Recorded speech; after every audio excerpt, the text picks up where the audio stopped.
కావాల్సిన ఇంగ్రీడియంట్స్ వచ్చి ఆనియన్, పచ్చిమిర్చి, కొత్తిమీర, ఎగ్గు, ముందుగా ఉడికించి పెట్టుకున్న అనపగింజలండి. ముందుగా స్టవ్ వెలిగించుకొని ప్యాన్ పెట్టుకోవాలి. ప్యాన్ వేడైన తర్వాత అందులోకి మనం తగినంత ఆయిల్ కూడా వేసుకోవాలి.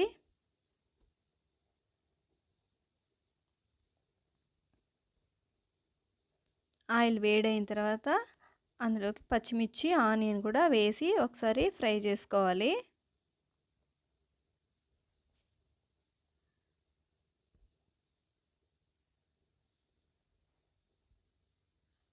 ఇలా ఫ్రై అయ్యేటప్పుడే అందులోకి తగినంత సాల్టు, పసుపు, ఇంగువ అవన్నీ కూడా వేసుకొని మళ్ళీ ఫ్రై చేయాలి. ఇంగువ మీకు నచ్చితేనే వేసుకోండి, లేకపోయినా కూడా పర్లేదు.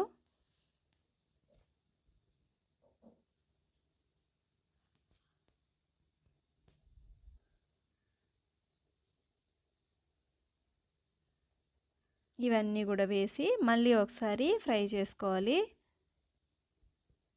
ఆనియన్ అయితే బాగా ఫ్రై అయిన తర్వాత అందులోకి మనము ముందుగానే ఉడికించి పెట్టుకున్న అనపగింజలు కూడా వేసుకొని మళ్ళీ ఒకసారి ఫ్రై చేసుకోవాలి. ఆ పచ్చిమిర్చి కారం సరిపడేట్టుగా ఉంటే మీరు అదే యూస్ చేసుకోవచ్చు, లేకపోయినా మళ్ళీ ఒకసారి కారం వేసుకోవాలి. నేనైతే వేసుకుంటున్నాను. 1 స్పూన్ దాకా కారం వేసి ఫ్రై చేసుకున్నాను. ఇలా ఫ్రై అయిన తర్వాత అందులోకి ఎగ్గును కూడా వేసుకోవాలి. వేసుకొని పొడి పొడిలాడేట్టుగా మళ్ళీ ఒకసారి ఫ్రై చేసుకోవాలి.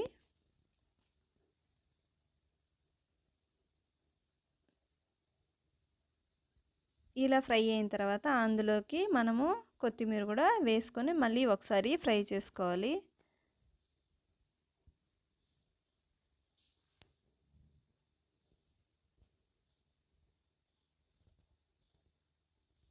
ఇలా ఫ్రై అయిన తర్వాత అందులోకి మనం ముందుగా ఉడికించి పెట్టుకున్న రైస్ని అయితే వేసుకున్నాను.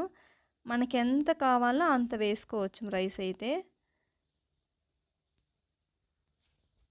ఇలా వేసుకొని ఫ్రై అయిన తర్వాత అందులోకి మనము కొత్తిమీర వేసి గార్నిష్ చేసుకోవచ్చుము. అంతే, ఎంతో టేస్టీగా అయిన అనపగింజల ఎగ్ ఫ్రైడ్ రైస్ అయితే తయారైపోయిందండి. మీరు కూడా ఒకసారి ఎలా ఉందనేసి ట్రై చేసి చూడండి, ఎంతో టేస్టీగా కూడా ఉంటుంది. రోజు పులుసులాగా చేసుకుంటాం కదా, కర్రీ అలా కూడా చేసుకుంటాం కదా, అలా కాకుండా కూడా ఇలా కూడా చేసుకోవచ్చుము. అంతే, ఎంతో టేస్టీ అయిన ఎగ్ ఫ్రైడ్ రైస్ అయితే రెడీ అయిపోయిందండి.